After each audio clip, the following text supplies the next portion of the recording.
And what's up, everybody? We're back. Another video game review. Ark Survival Evolved. That's right, baby. Actually, it's Lego Horizon Adventures, the newest Lego game in the franchise, released in just last year. In the franchise. Released just last year. It's a Lego game based off of another video game, Horizon Zero Dawn. And it was the first time that they ever done something like that. I beat it with this guy, Jeffofthemellows, because we're working on a project, and it was the last game he needed to play and the last game I needed to play for the project. So, decided to beat it together, and we have a lot of thoughts. Oh boy, do we have a lot of thoughts. So, let's just get right into it, shall we? Alright. Can I just say, if you check my game reviews playlist, you see I have played Horizon Zero Dawn. It's been a while. I don't quite remember a whole lot off of it. I remember a lot of the general storylines. That's about it. I will say it's a very weird game to make a Lego game off of. To me, it's another one of these games that is supposed to just look spectacular to show off PlayStation level graphics, and doesn't really have a ton of substance to it, though there is substance. Doesn't have a ton of substance. And I think that is a pretty weird way to translate it over to a Lego game. So it was definitely an interesting choice, though, I don't know, honestly, playing through it all, they didn't execute it, like, terribly. There's a lot of decisions that weren't based on just translating the content from the one game to the content to this game. There's a lot of other things that went bad with this game. There's a couple good things too. Well, let's talk about Not many, but a couple. You know, a big complaint with Lego games lately, about the last 6-7 years, has been kind of just how they've gone away from main staples of Lego. There is stud collecting in this game, though it's not as apparent as it has been in past games. No blue studs. There's no blue studs. No purple studs. It's all really just gold and silver studs. That's about it. But there's gold bricks, but there's not as many gold bricks as there are in other games. There's red bricks, but they're not really the red bricks that you know. They canned them. They're just red. They don't do anything, actually. They're just bricks that are red, really. Right. They don't do anything crazy. There's no mini kits. There's not a lot of side content either. There is like side missions to do, but a lot of them are super easy. A lot of them, well, about half of them you can really do while playing the main story. So it doesn't really which we did. We did that. It doesn't really divulge away from a lot of stuff like that. And you know, of course, another big thing, you don't really build a whole lot of stuff. You don't really nothing useful anyway. There's I think the only really useful stuff is you build a couple of bridges. 2 and or 3. It's not like normal Lego games where you have to just hold the button down and then you can watch it being built by the character. It's just like a holographic animation, and then it just pops up and you're done. And it's not really. You just press a single button and then it goes. Right? Yeah, it just presses a button. So that was kind of disappointing, though not too surprising considering the direction that Lego games have been going on as of late. The game, despite it not being a super short game, I definitely think does a lot of story condensing between its source material and now, because Horizon Zero Dawn is a quote-unquote very large game. As far as the amount of content, I guess. God yes. Damn, stop doing that. But I think they do a lot of story condensing, and they fucked up a lot of stuff. Mainly the quote unquote death of Rost, which was I think really, really fucking weird. He didn't die, he just laid there and watched everybody leave him. And then he stayed around to become the narrator of the remainder of the story. And it was really weird how he went out, because he dies, and then he's like, "This is how I became the narrator." It's like a How I Met Your Mother reference. This is how the Batman died. Which is just wild to me. Other than that, though, they do pile on a lot of different other Lego references in this game. They include a lot of stuff from other Lego properties like Lego City and Lego Ninjago. That's it. That's really it. Benny's in the thing. But it is kind of cool to, like, have all these elements scattered in throughout all the Horizon Zero Dawn stuff as well. Like putting up a bunch of police sirens. Or...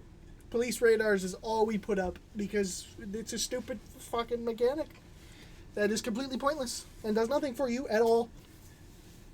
If I were a 5-year-old child, I would not enjoy running around placing down police radars in random locations that do absolutely nothing. Well, thankfully we're not 5. And we did enjoy it. And we did enjoy it. Because we're became a game sadistical. to us. The game became a game to us. But there was other stuff, you know, besides going off of decorations. There's a lot of decorating that you can do, especially in the hub world. And with the characters. I would say there's just as much, if not less, decorating than the town in Toy Story 3, the game.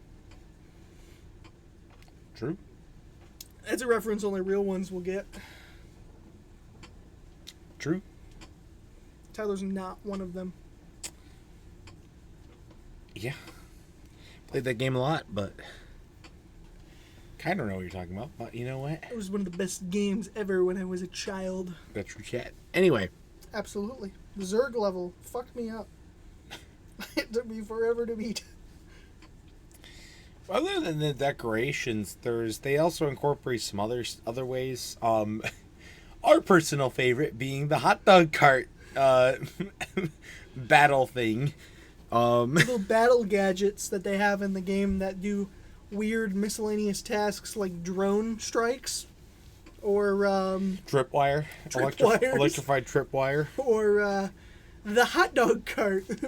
Where it's just a guy in a hot dog cart throwing bombs all over the place. Very useful, very handy. Was the number one thing. Probably was the best battle assist in the entire game. Easily.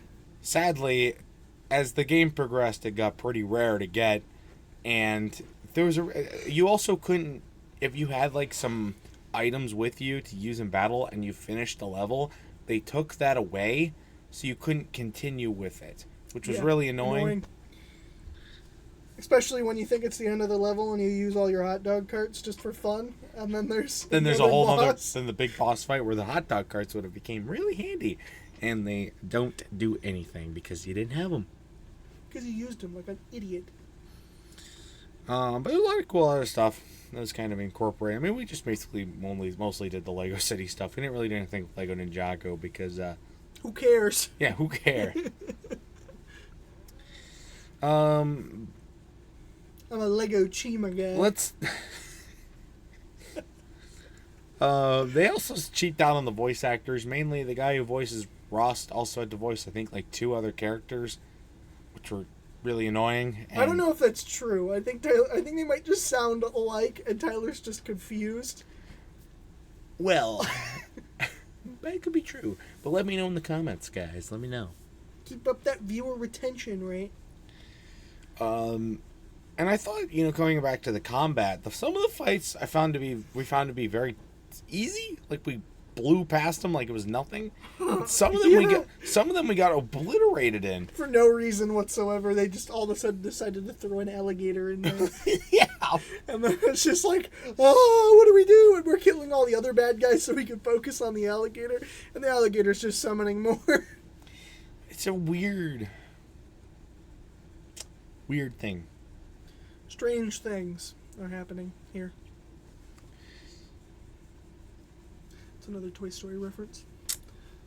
But especially, and then you get to the final boss, which I thought was actually pretty easy. It's a good design, well-designed final boss fight, though. I thought, at least.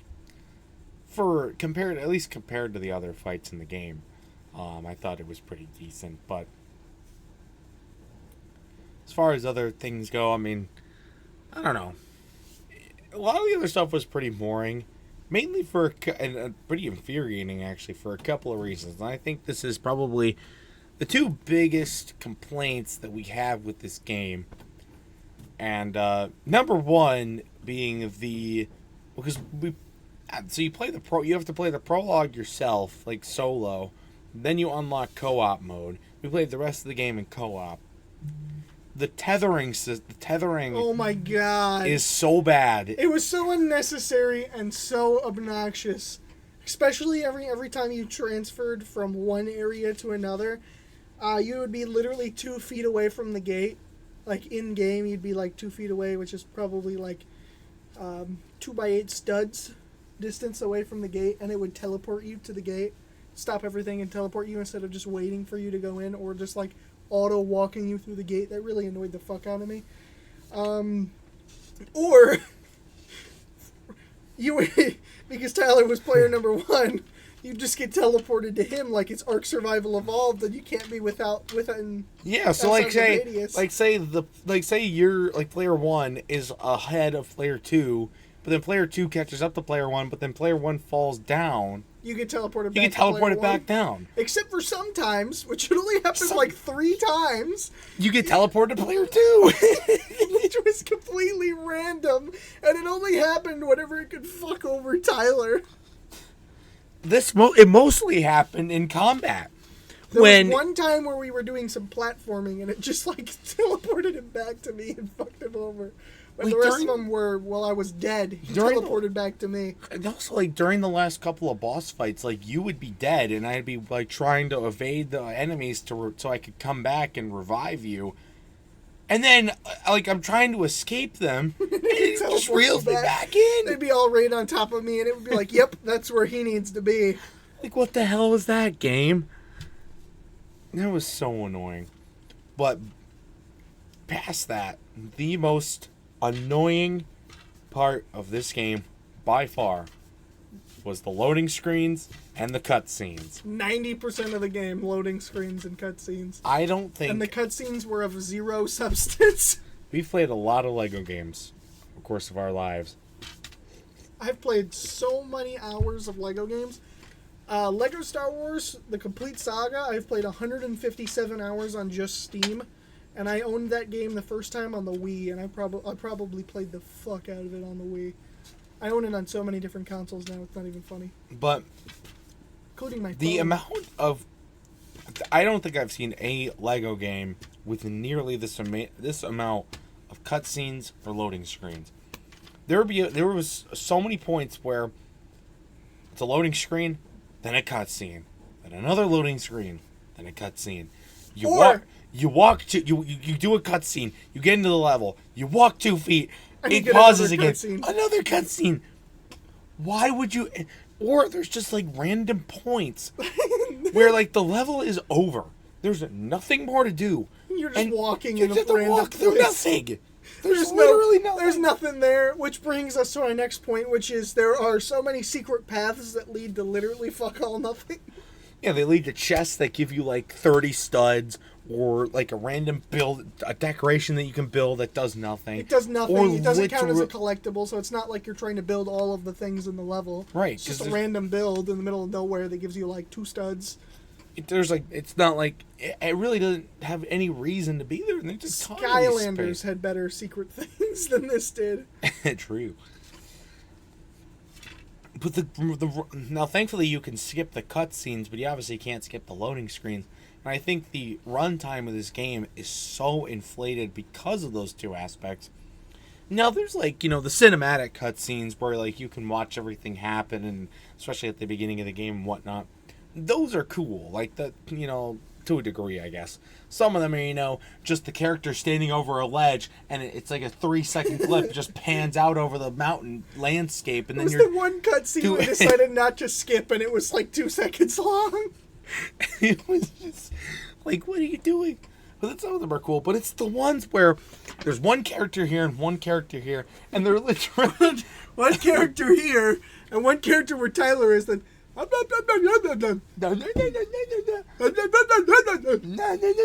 it's just like that for like 10 minutes. We didn't know we could skip them for a long time either.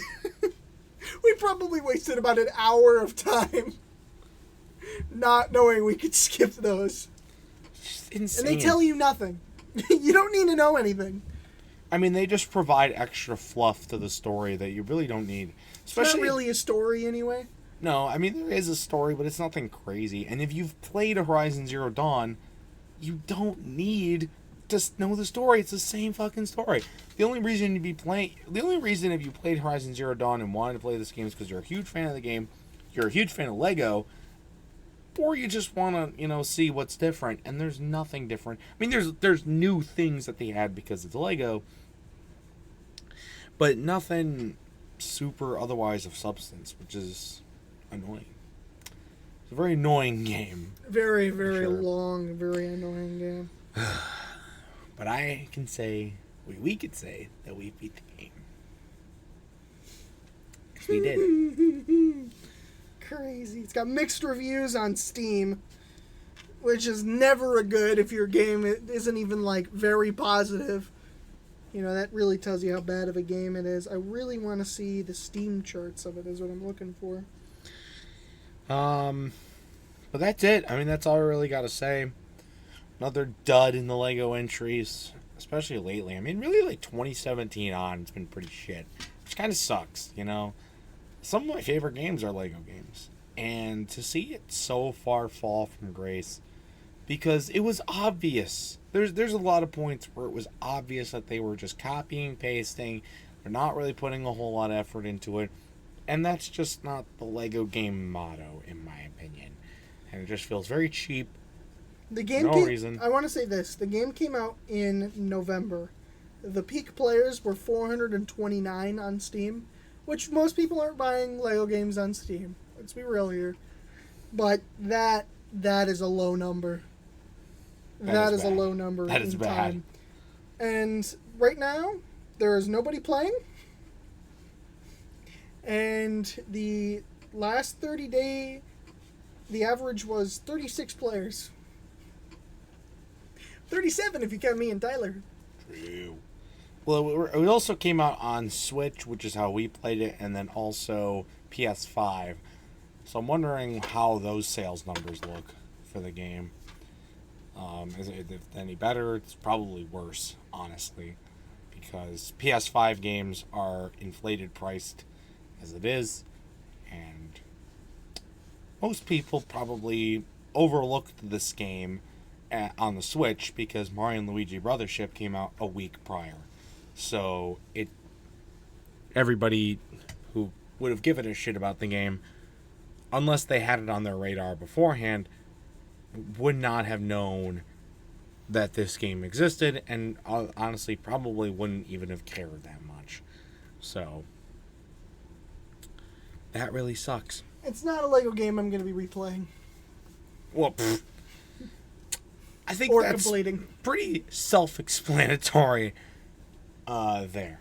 I will say, one of the best positives about this game is there are no races. That is true. Unless you count racing the long leg things, the big Not what I thought you were about to say.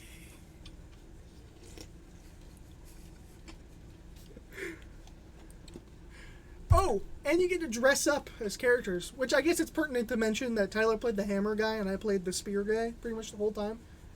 They were the best characters. Yeah. I didn't play as Aloy at all, and Grandma was terrible. She seemed like she would be a good character, but she just became very ineffective late in the game. Yeah. Probably because we didn't level her up enough, but, stuff is life, I guess. Stuff is life. But anyways, what's our final score of this game? This is getting a 4 for me. I'll put it as a 5. I'll give it the benefit of the doubt and put it as a 5. I would not have had any fun playing this if I did not play it with somebody else. That's true. That is very, very true. This game would have sucked so much more if Tyler wasn't there laughing at the stupid bananas bullshit that happened in this game. Because that's... The Lego humor was off as well. The what? Yeah. Lego humor didn't have that same charm. No, it didn't. Like you said, a lot of the games recently haven't really had that charm, though. That's real. Yeah, that's very real. So, anyways, though, that's our review of Lego Horizon Adventures. If you've played this game, I'd love to know your thoughts about it in the comment section down below. How do you think it translates over from Horizon Zero Dawn? I'd love to know your thoughts as well as that, as well as anything else you want to say about the game in the comment section down below. And that's going to do it for this video as well. Stay tuned for much more amazing content from me, of course, and this guy. And we'll see you in the next video where we brand Tyler with this thing. Members only. Become a member today. Like and subscribe.